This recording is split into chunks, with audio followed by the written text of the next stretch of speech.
Rodger Baker joins us from Austin, Texas. He's the Vice President of Strategic Analysis at Stratfor, a geopolitical intelligence platform.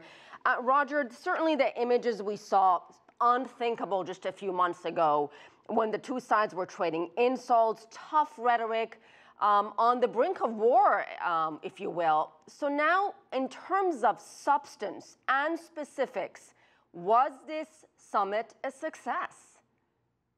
Well, I mean, in the sense of reversing that perception of being very, very near military conflict, this summit was a success. There's an interesting aspect in the joint declaration that they signed that specifically names Secretary of State Mike Pompeo and an unnamed or as of yet undesignated North Korean as the two to lead the implementation rather than the high-level political direction. And that could be very interesting and something different than we've seen in the past, because if the North Koreans follow through with that, they will actually give the ability of their negotiator the authority to make decisions and to make trade-offs. And that's something that hasn't really happened in talks with North Korea in the past. It's always had to go back up to the center. You know, the words we kept hearing from this administration, from Mike Pompeo over and over again were the goal of complete, verifiable, irreversible dismantlement, also known as CVID.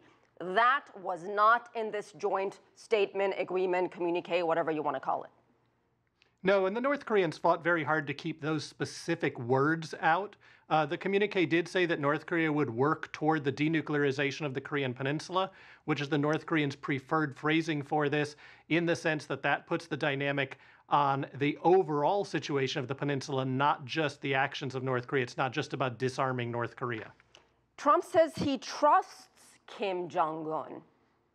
Does trust at this point even matter? Should that be part of the equation? I think in any new steps for countries, there's a very long and bad history between these countries.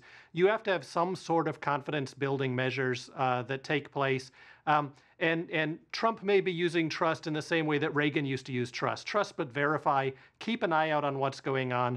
And there are many steps down this process. The U.S. administration isn't simply stopping everything or giving everything up to the North Koreans right now. They're going to expect further actions from North Korea.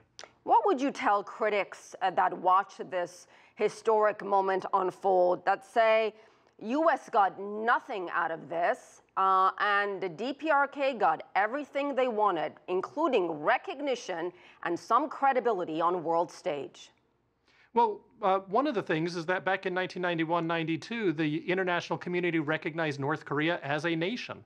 They accepted both Koreas into the United Nations. It's pretty much the United States that has withheld that recognition up to this point.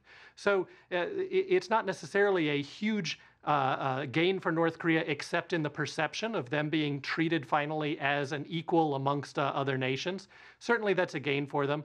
But the North Koreans have shut the nuclear test site. They have destroyed one of their missile test facilities. They've promised to destroy others.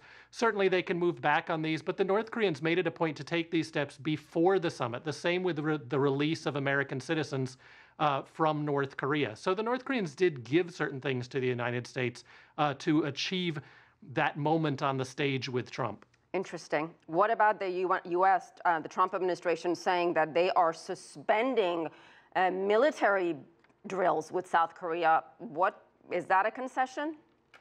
Well, it is to some extent, but the North Koreans have argued over and over again that the major military drills with the U.S. and the South Koreans are drills that demonstrate that the United States and South Korea are intending to invade North Korea. And that's when the U.S. brings over strategic assets that would be capable of carrying nuclear weapons. And that's something the North Koreans push back against.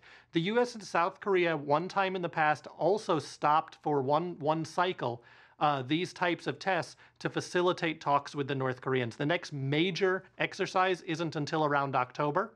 So there's a lot of steps that the North Koreans would need to take before that point for the United States to go ahead and keep that, at least that October exercise, from happening. But there's plenty of time, if the North Koreans are not taking action, for the U.S. simply to say, okay, we're going to step back and have those exercises once again. And we should add, suspending those exercises were part of China's dual approach, which was proposed last year. Rodger Baker, thank you.